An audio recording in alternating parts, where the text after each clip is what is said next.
우리 짧은 말씀이니까 우리 한 목소리로 같이 읽도록 하겠습니다. 시작. 그러므로 우리가 믿음으로 의롭다 하심을 받았으니 우리 주 예수 그리스도로 말미암아 하나님과 화평을 누리자. 또한 그로 말미암아 우리가 믿음으로 서 있는 이 은혜에 들어감을 얻었으며 하나님의 영광을 바라고 즐거워하느니라. 아멘. 조금 어려울 것 같아서 제가 세번역 성경을 준비했어요. 우리 세번역 성경도 우리 한번 같이 읽어보면 좋을 것 같습니다. 시작. 그러므로 우리는 믿음으로 의롭다 하심을 받았으므로 우리 주 예수 그리스도로 말미암아 하나님과 더불어 평화를 누리고 있습니다. 우리는 또한 그리스도로 말미암아 지금 서 있는 이 은혜의 자리에 믿음으로 나아오게 되었으며 하나님의 영광에 이르게 될 소망을 품고 자랑을 합니다. 아멘. 여러분들 혹시 미운 오리 새끼라는 동화를 아세요? 우리 아이들한테 새끼라는 말이 안 좋다고 해서 이제는 미운 아기 오리라는 동화로 들려지고 있습니다.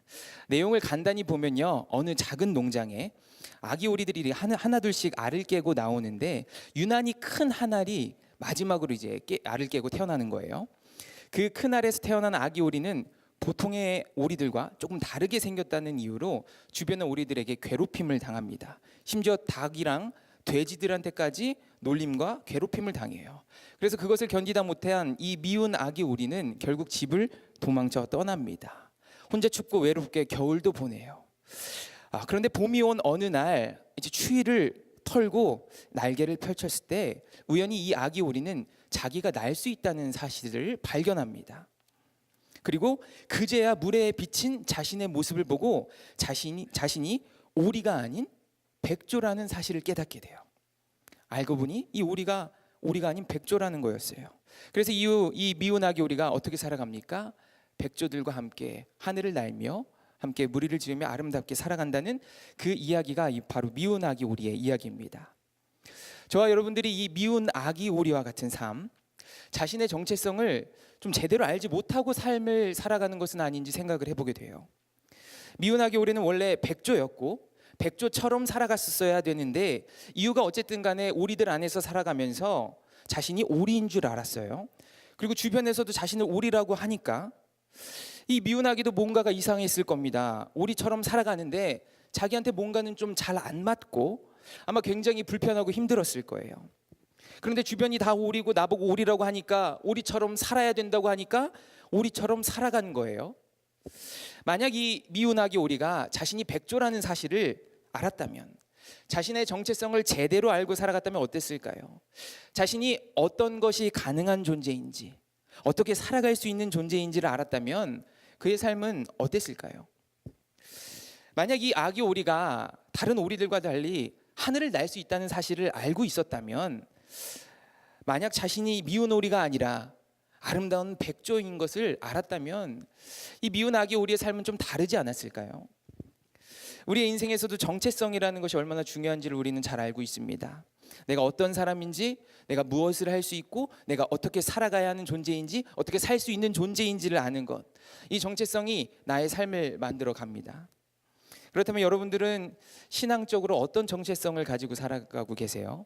신앙적으로 여러분들의 신앙적인 정체성, 교회를 주일날 오니까, 교회를 다니니까, 또 어디 종교 표시하러 가면 기독교라고 표시를 하니까 세상 속에서 누가 봐도 저와 여러분들은 기독교인이라고 할 거예요. 우리들의 정체성, 누가 봐도 그리스도인, 기독교인입니다. 그런데 정말로 내 삶이, 내가 느끼는 내 정체성, 내 삶이 진짜 그리스도인으로 살아가고 있냐는 거예요. 예수님이 나의 구원자라고 믿음으로 고백하고 나서 이제 우리는 그리스도인이 되었어요. 하나님의 자녀가 되었습니다.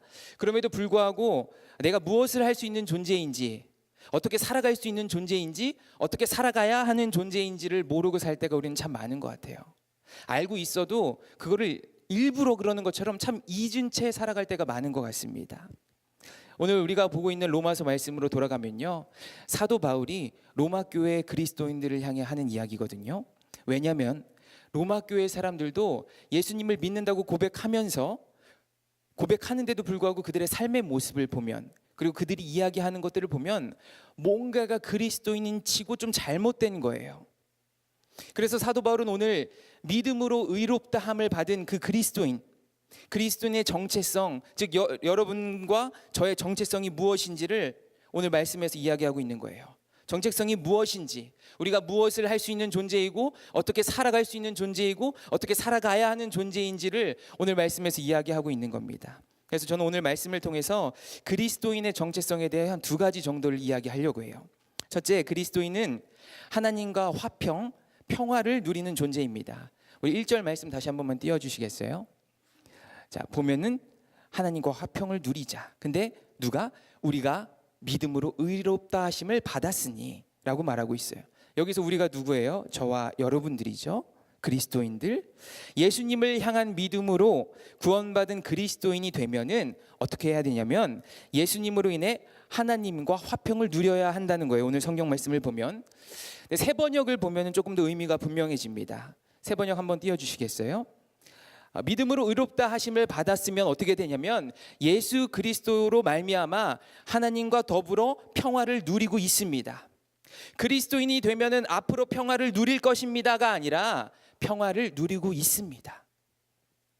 누리고 있다는 거예요. 미래형이 아니라 예수 그리스도를 믿은 사건. 다시 한번 띄워주시면 그 예수 그리스도를 믿은 그 사건으로 말미암아서 현재 완료형이라고 해야 될까요? 그 기점부터 지금까지 우리는 평화를 누리고 있는 거예요. 그리고 앞으로도 평화를 누릴 거라는 거예요.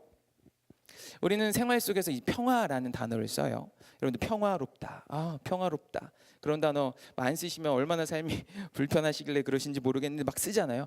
평화롭다 막 그러잖아요. 원래 평화는 전쟁이 없는 상태를 두고 평화라는 단어를 사용했습니다. 전쟁이 없는 상태. 그러니까 나를 위협하는 게 아무것도 없고 전쟁의 위험에서 벌벌 떨다가 이제는 그런 두려움에서 벗어난 상태를 평화라는 단어를 사용하는 거예요. 그렇다면 여러분들은 언제 가장 평화로움을 느끼세요? 여러분들은? 저는 이제 미국에 있을 때 여러분들에게 몇 번 이야기했지만 굉장히 궁핍했어요. 가진 게 쥐뿔도 없었어요. 그런데도 평화로움을 느낄 때가 있었습니다. 제가 또 캘리포니아라는 더운 지역에 살았잖아요. 이제 더운 날, 햇빛이 쨍쨍한 날 선글라스를 쓰고, 허세가 아니라 거기는 눈의 보호를 위해서 선글라스를 씁니다. 선글라스를 쓰고 이제 남자라면 블랙이니까 돈이 없어서 아메리카노가 아니고요. 이제 남자라면 아이스 아메리카노를 탁 주문해서 바깥에서 햇빛을 쬐면서 음악을 들으며 평화롭다. 제가 그랬던 적이 있어요. 근데 진짜 평화롭다고 느꼈거든요. 근데 그 평화가 얼마나 갔을 것 같으세요? 그 커피를 다 마셨을 때 아마 1시간 그 카페에서 일어났을 때 그때 그 평화가 사라지는 것을 경험합니다. 저 말고도 여러분들도 각자의 삶에서 평화를 느끼는 순간들이 있으실 거예요.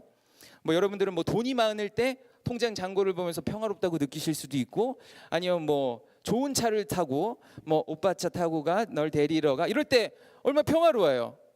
그럴 때 느낄 수 있고, 좋은 음식을 먹을 때도 있고, 뭐가 됐든 여러분들이 평화를 느끼시는 그게 얼마나 갑니까? 얼마나 가요? 얼마 갈지 모르는 평화를 평화라고 할 수 있겠습니까? 그리스도인은 그렇게 얼마 잠깐 가지 못할 평화를 누리는 사람이 아니라 오늘 본문 말씀에서 이야기한 것처럼 예수님을 통해서 하나님과 더불어 평화를 누리는 사람, 이미 누리고 있는 사람이라는 거예요. 여러분들 평화를 누리고 계세요? 아니오라고 어디서 들린 것 같은데 여러분들 삶이 좀 전쟁 같지 않으십니까? 학교 성적으로, 스펙으로, 취업으로, 관계의 문제로, 가정의 문제로, 돈의 문제로 우리 매일매일 하루하루가 전쟁 같지 않으세요? 그렇다면 하나님과 평화를 누린다는 것, 이게 대체 뭘까요? 하나님과 평화를 누린다. 오늘 본문에 쓰인 그 평화라는 단어, 화평, 평화라는 단어는 헬라어 단어로 에이레네라는 단어를 쓰고 있어요. 이거랑 똑같은 단어를 예수님께서 사용하신 부분이 있는데 요한복음 14장 27절입니다. 우리 한번 같이 읽어볼게요. 시작.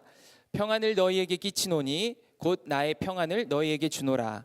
내가 너희에게 주는 것은 세상이 주는 것과 같지 아니하니라. 너희는 마음에 근심하지도 말고 두려워하지도 말라. 아멘. 여기서 평안, 이게 평화, 화평 다 같은 에이레네라는 단어를 쓰고 있는데요. 본문에서 이야기하는 것처럼 예수님이 하신 말씀이잖아요. 예수님이 주실 평화가 세상이 주는 그 잠깐의 평화와 다르다는 거예요. 예수님 당시가 어떤 배경입니까? 로마 시대잖아요. 로마가 주는 평화.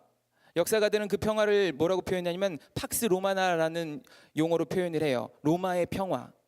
근데 예수님께서 주실 평화는 로마가 이루어낸 그 힘으로 이루어낸 잠깐의 평화가 아니라는 거예요.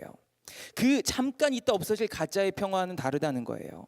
세상에서는 이 잠깐의 평화를 찾는 것, 세상에서 잠깐의 평화를 찾는 것은 세상에 속한 사람들의 모습입니다. 돈이 좀 많아지면 평화롭고 조금 더 높은 자리에 올라가면 평화롭고, 근데 그것들은 곧 세상에서 사라질 평화라는 거예요. 물론 하나님께서 내 삶의 문제들을 이 세상 그 누구보다도 가장 완벽하고 가장 선하게 해결해 주실 수 있는 분이십니다. 그런데요, 정말 하나님이 우리에게 주시고 싶으셨던 평화, 그 평화가 뭐냐면요, 하나밖에 없는 아들이신 예수님을 이 땅에 보내시면서까지 우리에게 주셔야 했던 평화는 우리의 죄로 인해 하나님과의 관계가 깨져서 죽을 운명에 처한 우리에게 하나님께서 이제는 그 죽음에서 벗어나 하나님 나라라는 영원한 생명을 주시는 평화였습니다. 죽음이 뭐예요? 우리의 삶에 있어서 죽음만큼 우리들의 인생의 평화를 가장 산산조각 내는 게 어디 있습니까? 하나님께서는 그 죽음 넘어서 영원한 생명, 이제 너 죽는다가 아니라 너 이제 산다, 그렇게 말씀해 주시는데 그거보다 더 큰 행복한 일이 어디 있겠어요? 그거보다 더 큰 평화가 어디 있겠습니까? 또 예수님으로 인해 그 하나님과의 관계가 회복된다는 건 어떤 의미냐면요, 세상의 주관자 되시는 하나님이, 그 아버지이신 나의 하나님이 아들인 나와 관계가 회복되었다는 거예요. 세상의 주관자이신 아버지의 아들이 되었습니다. 그 아버지의 모든 것들이 누구께 되는 거예요? 나의 것이 되는 거예요. 그런데 이런 삶을 있으면, 이런 삶 가운데 있으면 평화를 누릴 수밖에 없지 않겠어요? 그런데도 평화를 누리지 못한다. 하나님의 아들, 하나님의 자녀, 하나님의 딸이라는 사실을 고백하는데도 불구하고 내 삶에 평화를 누리지 못한다. 그렇다면 여러분들의 영적인 그 상태를 점검하셔야 됩니다. 예수 그리스도가 내 삶에 빠져 있다는 거예요. 삶이 아직도 전쟁 같다? 예수 그리스도께서 여러분들의 삶에 동행하시지 못하고 있다는 이야기입니다. 그래서 만약 그렇다면 여러분들은 삶에 예수님을 초청하셔야 돼요. 오늘 우리가 찬양으로 고백했던 것처럼, 그리고 이따가 우리가 기도로 하면서도, 우리가 변화산의 기간을 보내면서도 우리들이 해야 될 것은 단 한 가지, 예수님을 내 삶에 초청하는 겁니다. 우리 그리스도인은 누구라고요? 지금까지 설명한 것을 바탕으로 한마디로 줄인다면 그리스도인은 잠깐의 평화가 아닌 예수 그리스도로 말미암아 하나님과의 관계가 회복되어 영원한 평화를 누리는 존재입니다. 그리고 두 번째예요. 그리스도인은 예수님 때문에 하나님의 영광에 이르게 될 소망을 품고 자랑을 하는 존재입니다. 좀 어렵죠? 이렇게만 말씀드리면 어려울 거예요. 우리 본문 한 번만 다시 봅시다. 2절입니다. 여기 보면은 하나님의 영광에 이르게 될 소망을 품고 자랑을 합니다. 1절과 마찬가지로 소망을 품고 자랑을 하게 될 것입니다가 아니라 뭐라고 분명히 이야기하고 있냐면 그리스도로 말미암아 우리는 자랑을 합니다. 그러니까 성경에 의하면 그리스도인은 믿음에 대해 소망이 넘쳐나고 소망을 품고 그게 우리의 자랑거리가 되고 자랑하고 다녀야 되는 거예요. 자랑을 나중에 하는 게 아니라요, 지금 이미 우리는 자랑하고 다녀야 되는 겁니다. 여러분은 예수님 믿는 게 자랑거리세요? 내가 막 새로 산 건 자랑하고 싶잖아요, 그렇죠? 내가 막 새로 산 거, 내가 새로 막 가지게 된 거 막 자랑하고 싶잖아요. 근데 예수님 자랑하세요? 저도 막 새로 산 건 자랑하고 싶은데 목사인데도 불구하고 어디 가면 목사인지 막 아닌 척 하고 싶을 때가 있어요. 그런 적 되게 많아요. 여러분들 어떠세요? 때로는 이렇게 뭐 카톡이나 인스타나 내가 막 예수님한테 받은 은혜 막 자랑하고 싶으면서도 어느 순간 내 삶을 보면은 예수님이 쏙 빠지고 예수님이 마치 없는 것처럼 살아갈 때 너무 많지 않습니까? 예수님을 자랑하고 있냐는 거예요. 오늘 성경은 분명히 말하고 있죠. 믿음으로 의롭다함을 받은 그리스도인은 어떻게 해야 된다고요? 예수님으로 말미암은 그 소망을 자랑하는 사람이어야 된다는 거예요. 그러면 대체 뭘 자랑하는 걸까? 뭘 자랑하라는 걸까가 포인트겠죠. 하나님의 영광에 이르게 될 소망이라고 성경은 표현을 하는데 이게 좀 추상적일 수 있을 것 같아요. 하나님의 영광에 이르게 될 소망. 그래서 한번 이렇게 이야기를 해보면 좋을 것 같아요. 여러분들 스카이캐슬이라는 드라마 보셨어요? 다 웬만해서는 다 보셨을 것 같아요. 스카이캐슬이라는 드라마를 보면은 뭐 못 보신 분들이 있으니까 살짝 이야기해드리면 그 자녀들의 성공적인 입시를 놓고 펼쳐지는 이야기입니다. 그 드라마를 보면 부모들이 자신들의 꿈보다 자녀들이 이뤄내는 것들에 막 더 열광해요. 그것들이 오히려 자신들의 인생을 막 좌지우지하는 것처럼 그 자녀들로 인해서 막 받는 기쁨을 본인들의 업적보다 더 크게 여깁니다. 그거에 목숨 걸어요. 자녀들이 이루는 것들에 대해서. 자녀가 1등을 하면요, 신기하게 자녀들보다 그 자녀의 부모들이 영광을 받는 일들을 봅니다. 아니, 어떻게 하면 저 애는 부모가 어떻게 했길래 저런데? 부모가 어떻게 했길래 애를 하버드를 보낸대? 부모에 대해 영광이 올라가는 것을 그 드라마에서도 보게 돼요. 마찬가지 하나님께서도 자녀인 우리를 통해 그 영광을 받으시길 원한다는 거예요. 이사야서 43장 7절을 보면 조금 더 이해가 잘 갑니다. 내 이름으로 불려지는 모든 자 곧 내가 내 영광을 위하여 창조한 자를 오게 하라. 그를 내가 지었고 그를 내가 만들었느니라. 영광을 위하여 창조한 자. 그러니까 하나님께서는 우리를 통해 영광을 받으시기 원하신다는 거예요. 하나님이 우리를 창조하시고 우리를 부르실 때 우리들의 각 인생을 통해 계획하시고 이루실 목적이 있으십니다. 그렇게 나의 삶을 통해 결국 하나님이 드러나는 것, 그게 하나님의 영광이에요. 다른 사람들이 내 삶을 보고 야, 너를 보니까 진짜 하나님이 계신 것 같다, 이런 거. 야, 너가 믿는 하나님은 진짜인 것 같아, 이런 이야기. 야, 자녀라고 하는 널 보니까 네 아버지라고 하는 그 하나님이 얼마나 대단한 분인지 알 것 같아, 이런 거. 그거보다 더 큰 하나님의 영광이 어디 있겠습니까? 하나님의 영광이 이렇다는 거예요.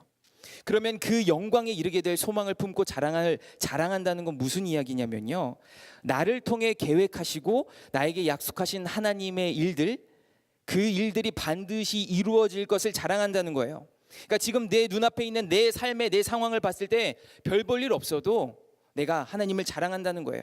하나님께서 분명히 내 삶을 이뤄나가실 것을 믿고 자랑한다는 거. 나 괜찮아, 하나님이 분명 내 삶을 이끌어 가실 거야. 너 괜찮아, 하나님이 지켜주실 거야. 괜찮아, 하나님이 하실 거야. 자랑하는 거. 하나님이 스카이캐슬에 나오는 인간적인 부모처럼 우리에게 뭐 1등만을 고집합니까? 그런 분이세요? 아니에요. 하나님은 그분의 자녀들에게 다른 거 원하시는 게 아니라 하나님과 사랑하기를 원하세요. 하나님만을 사랑하기를 원하세요. 하나님을 사랑한다는 건 뭐예요?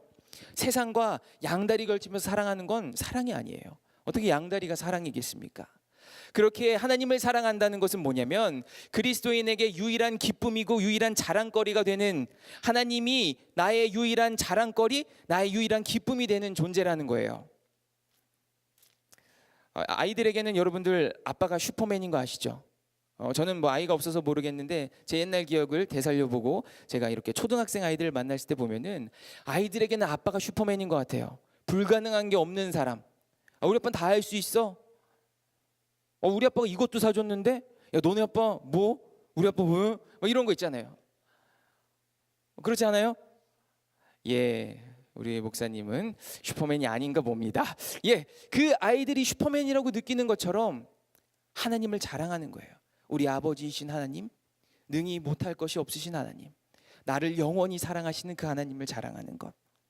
이전에는, 내가 예수 믿기 이전에는 내가 자랑할 게 있었어요. 내 기쁨이고 내 자랑이고 내가 의지할 게 분명히 있었어요. 내 백그라운드, 내가 쌓아온 것들, 내가 가지고 있는 것들, 그게 자랑이고 기쁨이었다면은 이제 믿음으로 의롭다함을 받고 그리스도인이 된 이후에는 내가 자랑할 게 있다는 거예요. 내가 가지고 있는 이 모든 것들이 어디로부터 왔냐면 하나님으로부터 왔음을 알고, 하나님이 결국에 내 삶을 가장 아름답고 선하게 만들어 가실 것을 내가 전적으로 신뢰하는 거예요. 그러니까 하나님을 자랑할 수 있는 겁니다. 나 괜찮아, 하나님이 있으시니까 자랑하는 것. 그리스도인이 누구라고요? 지금까지 내용을 정리하면 하나님이 나의 삶을 가장 선하고 아름다운 길로 인도하실 것을 자랑하면서 나의 삶을 통해 그 하나님을 드러내는 존재, 그게 그리스도인입니다. 나의 삶을 가장 선하고 아름다운 길로 인도하시고 그 삶을 통해 하나님을 세상에 드러내는 존재가 바로 그리스도인이에요. 우리 이번 주일부터 변화산 기도회를 가집니다. 이번 변화산 새벽 기도회 주제가 뭔지 아세요, 여러분들? 모르세요? 네 글자밖에 안 되는데 인생 역전이잖아요. 그렇죠. 우리는 인생이 역전되기를 바래요. 우리는 인생이 역전되기를 바랍니다. 왜요? 그래야 행복할 것 같아서요. 때로는 그 인생 역전을 위해 하나님을 디딤돌 삼습니다. 내가 기도하면, 내가 헌금하는데, 내가 예배하는데 내 상황이 내 삶이 좀 바뀌지 않을까? 우리 인생 역전을 꿈꿉니다. 내 부족함이 풍족해지기를 바래요. 물론 하나님은 분명히 그러실 수 있으신 분이십니다. 하나님은 내 어려움을 해결해 주시고 내 부족함을 풍족함으로 바꾸실 수 있는 분이세요. 그런데요, 성경은 오늘 분명히 이야기하는 거예요. 이미 충분하다고요.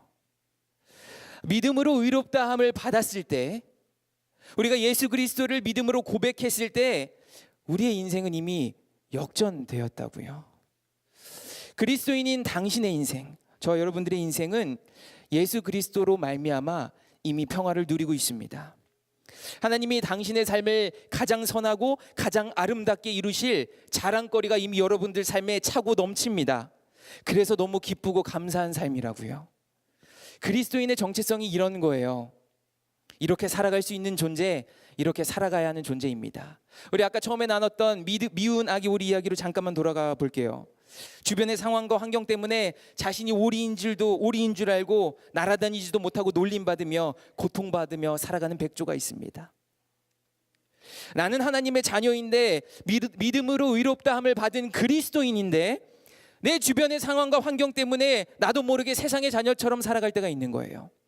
내 주변이 다 거짓말하고 남에게 상처 주면서 살아가니까 나도 그래도 되는 것 같은 거예요.